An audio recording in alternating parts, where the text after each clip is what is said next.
आज हम बेटा आपसे इलेक्ट्रोड विभव की चर्चा करेंगे। आइए जानने की कोशिश करते हैं बेटा कि इलेक्ट्रोड विभव होता क्या है। इलेक्ट्रोड पोटेंशियल,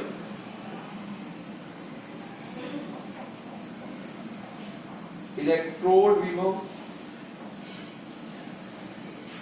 समझने की कोशिश करिए बेटा, ध्यान दीजिए। तो बेटा जब किसी धातु को, जैसे कोई धातु है, ये धातु यम, एक धातु है, धातु यम है। इस धातु को उसके किसी लवण के विलयन में डुबोते हैं। जैसे ये इसका कोई लवण का विलयन है, जैसे ये MX का जली विलयन है, ठीक है। तो यही बात होती है मेरा, जब ध्यान दीजिएगा, जब किसी धातु को उसके किसी लवण, कोई भी उसका लवण ले लें आप, तो उसके किसी लवण के विलयन में डुबोया जाता है बेटा, तो क्या होता है, तो डुबोया तो या तो धातु विलयन के सापेक्ष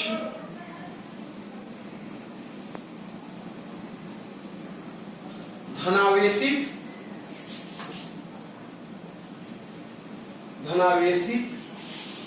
या ऋणावेशित हो जाता है, ठीक है बेटा। जैसे ही हम इस धातु को विलयन में डुबोएंगे तो ये हमारा धातु या तो बेटा धनावेशित हो जाएगा या तो ऋणावेशित हो जाएगा। तो दोनों स्थितियों में बेटा, दोनों ही स्थितियों में ध्यान दीजिएगा, दोनों ही स्थितियों में धातु व विलयन के मध्य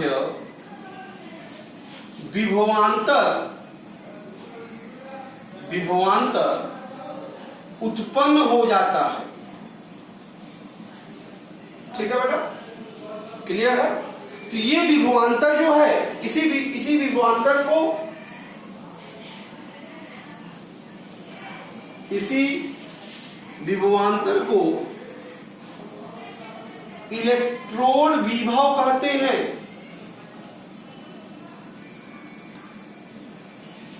क्या कहते हैं बेटा? इलेक्ट्रोड विभव कहते हैं। बात सुन मेरा, इलेक्ट्रोड विभव को वोल्ट में मापा जाता है, सबको पता है, इसे वोल्ट में मापते हैं। ध्यान दीजिएगा, इलेक्ट्रोड विभव दो प्रकार के होते हैं। ये जो इलेक्ट्रोड विभव है हमारे पास, विभव बेटा दो प्रकार के होते हैं। दो प्रकार के होते हैं। पहला ऑक्सीकरण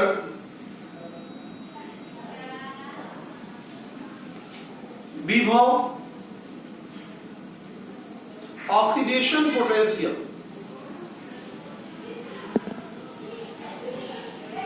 तो आप ये समझिए, सीधी सी बात है, कुछ ऐसा है नहीं बेटा। ये है क्या, यदि इलेक्ट्रोड को या सॉरी धातु इलेक्ट्रोड को या धातु को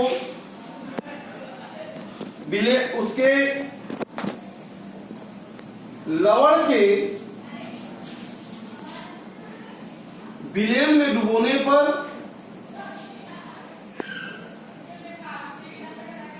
ऑक्सीकरण की क्रिया होती है,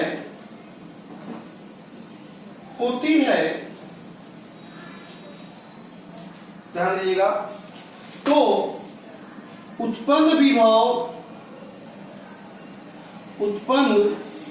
विभवांतर जो होगा बेटा, उत्पन्न विभवांतर ऑक्सीडेशन के केस में उत्पन्न विभवांतर ये ऑक्सीकरण विभव बेटा ई ऑक्सीडेशन कहलाता है। क्लियर है? बात समझ में आया?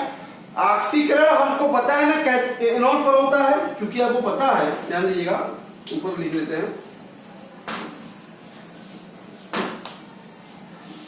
तो बेटा आपको पता है ना कि ऑक्सीकरण जो है, ऑक्सीकरण एनोड पर होता है बेटा, जो कि ऋणावेशित होता है। इसका मतलब बेटा है कि ऑक्सीकरण विभव में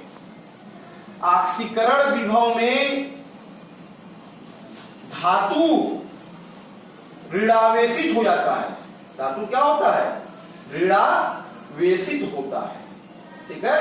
जब धातु हमारा ऋणावेशित होगा तो उस स्थिति में हमारा इलेक्ट्रोड कैसा होगा? कौन सी क्रिया होगी? ऑक्सीकरण क्रिया होगी, और वह विभव क्या कहलाएगा? ऑक्सीकरण विभव कहलाएगा, ऑक्सीडेशन पोटेंशियल कहलाएगा। ठीक है? ओपी कहलाएगा। दूसरा जो विभव हमारे पास बेटा अपचयन विभव है। अपचयन विभव, रिडक्शन पोटेंशियल। ध्यान दीजिए बेटा, जब धातु को उसके लवण के विलयन में डुबोते हैं, उसके लवण के विलयन में डुबोते हैं, तो यदि अपचयन की क्रिया होती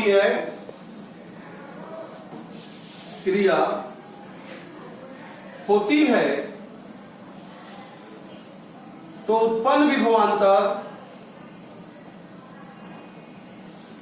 बेटा अपचयन विभव कहलाता है।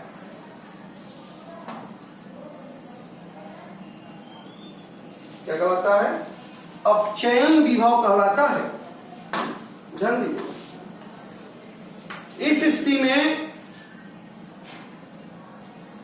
स्थिति में धातु बेटा जो होता है वो धनावेशित होता है, और कैथोड होता है सेल का। तो इलेक्ट्रोड क्या होता है? कैथोड हमेशा इसलिए धनावेशित होता है। खास बात आप ये जानिएगा बेटा, किसी धातु के लिए, बहुत इंपॉर्टेंट बात है,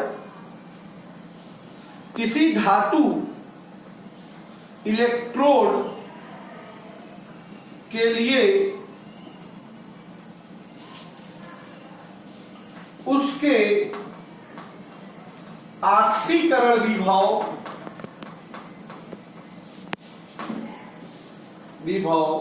व अपचयन विभव के आंकिक मान समान होते हैं। ठीक है? परंतु चिन्ह अलग अलग होते हैं। चिन्ह क्या होते हैं? परस्पर विपरीत होते हैं। ठीक है? जैसे मान लिया जाए, माना कोई इलेक्ट्रोड है यम यम, ये कोई हमारे धातु इलेक्ट्रोड है। इसके लिए अगर हम बात करें, अगर इसका ऑक्सीकरण विभव इस इलेक्ट्रोड के लिए बेटा प्लस यक्स 0.00 वोल्ट है, तो आप ये जानिए इसी के लिए इसका रिड्यूसिंग अपचयन जो विभव होगा, इलेक्ट्रोड विभव, वो बेटा क्या होगा? -x.00 वोल्ट होगा। कहने का मतलब यह है कि इनके आंकिक मान समान होंगे। एक ही धातु के आक्सीकरण विभव और अपक्षयन विभव का आंकिक मान क्या होता है? समान होता है, परंतु बेटा उनका क्या होगा? प्रकृति, एक धनावेशित होगा, दूसरा क्या होगा? ऋणावेशित होगा। क्लियर है बेटा? इलेक्ट्रोड विभव के उत्पत्ति की व्याख्या कि ये इलेक्ट्रोड विभव आखिर कैसे उत्पन्न हुआ, कैसे जनरेट हुआ। तो बेटा नर्स के अनुसार ध्यान दीजिएगा, नर्स के अनुसार बेटा किसी धातु यम के परमाणुओं में बेटा किसी भी धातु यम के परमाणुओं में धातु धनायनों के रूप में, धातु धनायन मान लीजिए Mn+ के रूप में विलयन में जाने की के रूप में धातु को छोड़कर, क्या बेटा? धातु को छोड़कर विलयन में जाने की प्रवृत्ति होती है। ध्यान दीजिएगा, किसी भी धातु में बेटा उसके परमाणु के अंदर जो धातु है धनायन के रूप में धातु को छोड़ के विलयन में जाने की प्रवृत्ति होती है, जिसे बेटा धातु के परमाणु का विद्युत अपघटनी विलयन दाब कहते हैं। बात समझ में आ रहा है? विद्युत अपघटनी विलयन दाब, electrolytic solution pressure, electrolytic solution pressure, विद्युत अपघटनी विलयन दाब कहते हैं। बेटा ऐसी स्थिति जब होती है जब किसी धातु के अंदर धातु आयन के रूप में विलयन में जाने की प्रवृत्ति होती है, इस स्थिति में धातु आयन धातु पर इलेक्ट्रॉन छोड़कर जाते हैं। ठीक है, धातु के ऊपर क्या करेंगे? इलेक्ट्रॉन छोड़कर जाते हैं, जिससे धातु ऋणावेशित हो जाता है। ठीक है, ऋणावेशित हो जाता है। तो धातु के ऋणावेशित होने का कारण क्या है बेटा? विद्युत अपघटनीय विलयन दाब। विद्युत अपघटनीय विलयन दाब क्या है बेटा? वह दाब जिसके अंदर किसी भी धातु परमाणु का धातु आयन के रूप में विलयन में जाना ही क्या कहलाता है? विद्युत अपघटनीय विलयन दाब होता है। क्लियर बेटा? इसके विपरीत ध्यान दीजिएगा, इसके विपरीत धातु के धनायनों में बेटा विलयन को छोड़कर परमाणु के रूप में धातु पर निक्षेपित होने की प्रवृत्ति होती है। ठीक है, जिस प्रकार अगर धातुओं में गुण होता है तो धनायन में विलयन में जाए, उसी प्रकार से विलयन में जो धनायन है उसमें भी ये नेचर होता है कि वह परमाणु के रूप में धातु के ऊपर चला जाए। बात समझ में आ रहा है? जिसे धनायनों के विलयन का परासरण दाब कहते हैं। परासरण दाब कहते हैं बेटा। इस स्थिति में धातु धनावेशित बेटा, इस स्थिति में धातु जो होता है हमारा धनावेशित हो जाता है। तो इसका मतलब यह है बेटा किसी भी, तो इसका अर्थ है कि किसी विलयन में बेटा चाहे धातु, ये दोनों प्रक्रियाएं दोनों प्रक्रियाओं का मतलब क्या, विद्युत अवघटनीय दाब के कारण वाली प्रक्रिया और परासरण दाब की प्रक्रिया, दोनों प्रक्रियाएं अलग अलग वेग से होती हैं, परंतु जल्द ही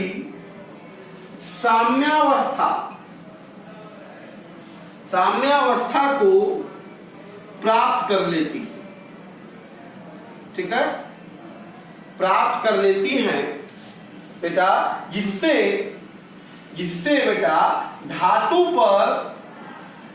पर कोई आवेश उत्पन्न हो जाता है। धातु पे क्या होगा, कोई आवेश उत्पन्न हो जाता है। तो धातु पे आवेश उत्पन्न हो जाएगा तो विभव ऑटोमेटिक क्या होगा, उत्पन्न हो जाएगा। बात समझ में आ रहा है, An प्लस है, इस तरह से इनमें क्या होगा, साम्यावस्था स्थापित हो जाएगी और विभव का जनरेशन हो जाएगा। क्लियर है बेटा। सबसे खास बात याद रखिएगा, जो इलेक्ट्रोड विभव है, ध्यान दीजिएगा, ये जो इलेक्ट्रोड विभव की हम बात कर रहे हैं, इलेक्ट्रोड जो विभव है, पहली बात, ये इलेक्ट्रोड की प्रकृति पर निर्भर करता है,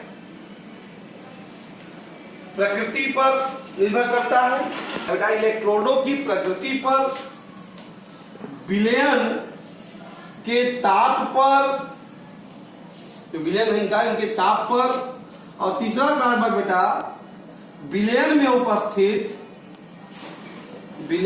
उपस्थित धातु जो आयन है हमारा Mn प्लस की मोलर सांद्रता पर निर्भर करता है। ये खास बात है। ठीक है बेटा, तो ये था हमारा इलेक्ट्रोड विभव और उनके उत्पत्ति का कारण। तो इस कारण कोई इलेक्ट्रोड विभव किस कारण उत्पन्न होता है बेटा, विद्युत अवघटनीय दाब के कारण, धातु आयनों के, बात समझ में आ रहा है, और या धनायन के बेटा क्या, परासरण दाब के कारण। विद्युत अवघटनीय दाब के कारण हमारा धातु ऋणावेशित होने की प्रवृत्ति रखता है। अब विद्युत अवघटनीय दाब के कारण क्या होता है बेटा, परासरण दाब के कारण क्या रखता है, धनावेशित होने की प्रवृत्ति रखता है। इस बात को आप ध्यान रखेंगे। क्लियर है बेटा। मानक इलेक्ट्रोड विभव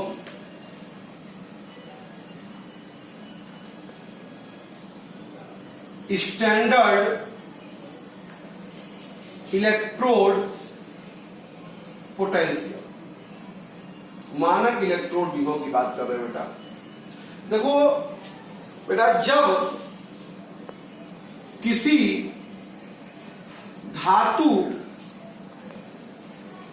धातु इलेक्ट्रोड को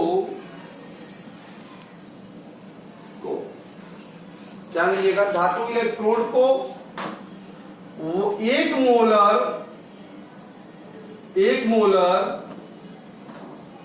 धातु के लवण के विलयन में, एक मोलर धातु लवण के विलयन में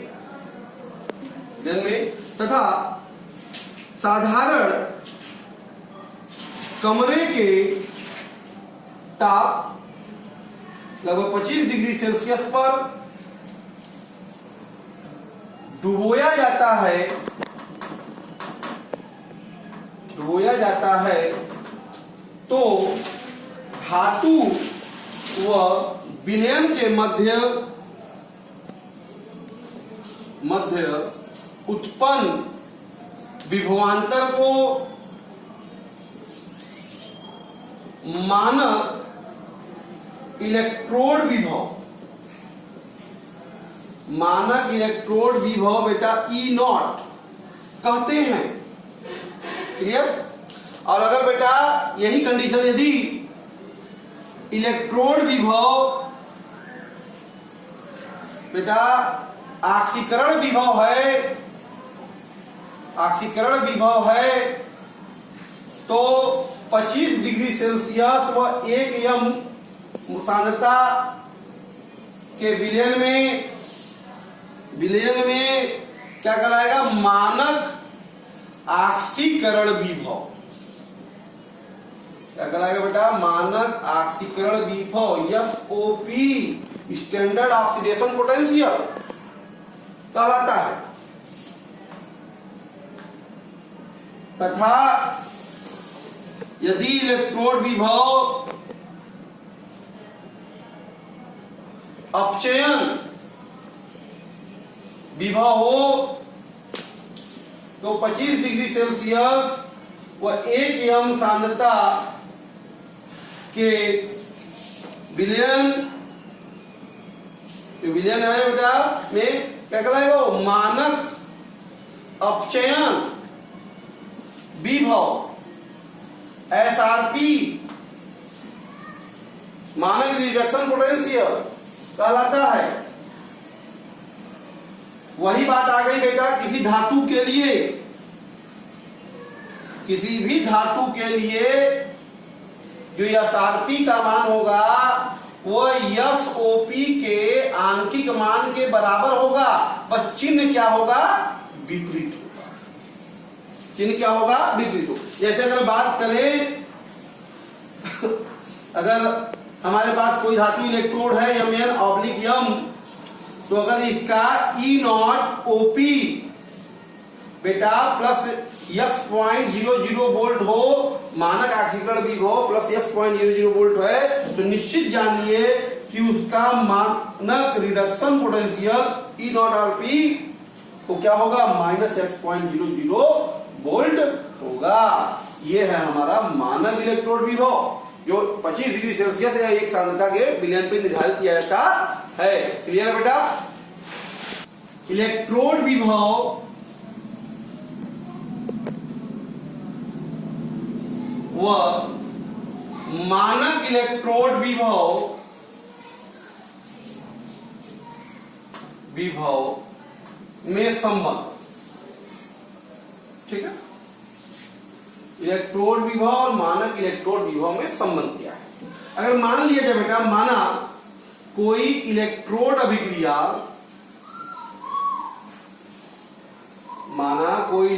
अभिक्रिया, बेटा ये है हमारे पास N plus N electron gives N, कोई N प्लस आयन है जो कि इलेक्ट्रॉन को ग्रहण करके धातु में बदल है, कोई इलेक्ट्रोड अभिक्रिया है।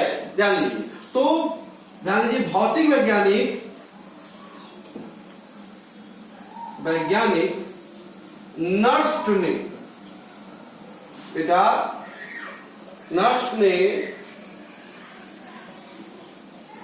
इलेक्ट्रोड Mn प्लस /m के विभव E तथा परमताप T पर विलयन में उपस्थित धातु आयनों की मोलर सांद्रता Mn प्लस में निम्न संबंध दिया, एक संबंध दिया बेटा। नर्स ने क्या किया? इस इलेक्ट्रोड के विभव E और परमताप T पर जो धातु आयन है उसके सांद्रता में एक संबंध दिया। क्या संबंध है बेटा?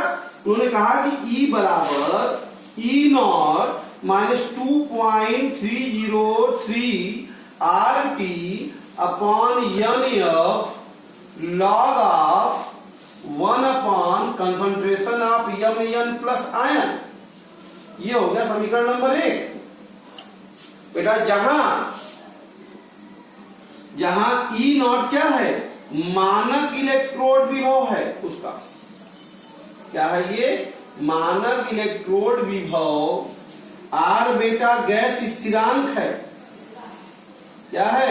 गैस स्थिरांक, इसका मान आपको पता है 8.31 जूल पर मोल केल्विन। और T परम ताप है बेटा, और F क्या है? फैराडे नियतांक है। क्या है? फैराडे नियतांक। इसका मान बेटा 96,500 कूलाम प्रति मोल होता है। यन क्या है बेटा, यन इलेक्ट्रोड अभिक्रिया में स्थानांतरित इलेक्ट्रॉन की संख्या है। ठीक है, तो बेटा ध्यान दीजिएगा, ये जो समीकरण 1 है, इसी समीकरण 1 को बेटा नष्ट, क्या कहते हैं इसको, नष्ट समीकरण कहते हैं। बहुत ही इंपॉर्टेंट है, क्या कहते हैं इसको बेटा, नष्ट समीकरण कहते हैं, समीकरण। अच्छा ध्यान दीजिएगा, यदि कमरे के ताप पर बात करें, कमरे के ताप पर मतलब T बराबर 25 डिग्री सेल्सियस, तो कैपिटल T कितना होगा, 298 केल्विन। पर अगर हम सारा मान निकाले बेटा तो E बराबर क्या हो जाएगा, ध्यान दीजिए, E0 माइनस 2.303, R का मान 8.31, T का मान 298 बटा यन, F का मान 96,500 log of 1 concentration of N plus. तो हम देखिए हर बार न्यूमेरिकल अगर लगाएंगे तो बार बार हमको T R F का मान बार बार गुणा भाग करना पड़ेगा। तो ये सबको बार बार गुणा भाग करने से अधिक अच्छा है कि इनका गुणा एक ही बार में हम याद कर लें, तो हमारे लिए सवाल लगाने में बड़ा सुविधा मिलेगा। तो आपको बता दें ये गुणा बेटा आता है, जो संबंध अब हमारा हो जाता है E बराबर E0 minus 0.0591 upon N log of 1 upon MN plus. तो बेटा ये है इलेक्ट्रोड विभव, किसी भी इलेक्ट्रोड, धातु इलेक्ट्रोड के लिए इलेक्ट्रोड विभव और मानक इलेक्ट्रोड विभव में संबंध। क्लियर है बेटा। नष्ट के समीकरण का सामान्य रूप जनरलाइजेशन ऑफ नष्ट इक्वेशन की बात करते हैं। ध्यान दीजिए, किसी उत्क्रमणीय इलेक्ट्रोड के इलेक्ट्रोड विभव E व मानक इलेक्ट्रोड विभव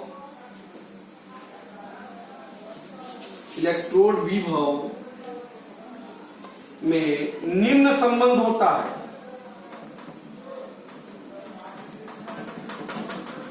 बेटा क्या होता है, E बराबर E0 minus 2.303 RT upon NF log of Q।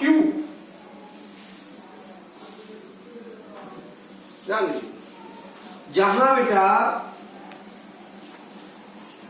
RT सबको पता ही है, एंड Q जो है वो इलेक्ट्रोड अभिक्रिया का या अभिक्रिया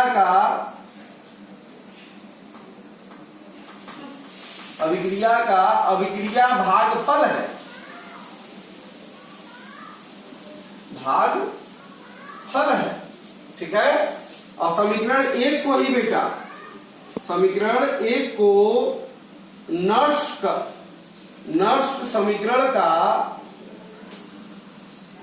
सामान्य रूप कहते हैं।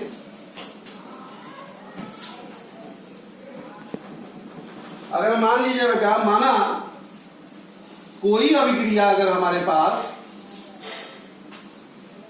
कोई अभिक्रिया इस प्रकार से है, AA plus BB gives CC plus DB, तो इसका अभिक्रिया भागफल जो Q होगा बेटा, उस कंसंट्रेशन ऑफ C के पावर C, उत्क्रमणीय अभिक्रिया मान लीजिए, कंसंट्रेशन ऑफ C के power C, concentration of D के power D upon concentration of A के power A, concentration of B के पावर B, ये अभिक्रिया भागफल है।